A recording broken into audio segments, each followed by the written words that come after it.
8 kios di Pasar Sentosa di Jalan Ki Anwar Mangku, Kelurahan Pelaju, Kecamatan Pelaju, Sabtu 14 Desember 2024 dini hari terbakar. 6 unit mobil pemadam kebakaran dikerahkan ke lokasi untuk memadamkan api. Api baru bisa dipadamkan 1 jam kemudian karena banyaknya bahan yang mudah terbakar. Menurut salah satu pemilik kios, api berasal dari kios mainan anak lalu merembet ke kios pedagang lainnya. Belum diketahui penyebab pasti kebakaran, namun diduga kebakaran berasal dari api kompor yang ditinggal tidur saat memasak. Diduga dari apa apinya? Apa kompor atau apa, Pak? Kurang tahu juga. Sudah datang sini jam setengah 1, tahu-tahu sudah besar api.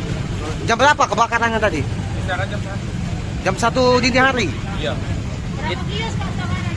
Kisaran 8. Ini toko apa ini? Kios apa ini, Pak?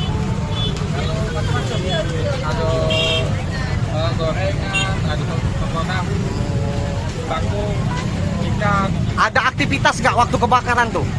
Aktivitas nggak ada. Nggak ada. Oh, lagi tutup? Tutup semua. Akibat peristiwa ini, sejumlah pedagang tidak bisa berjualan lagi lantaran kiosnya ludes terbakar. Yudi Kiswanto, Kompas TV, Palembang, Sumatera Selatan.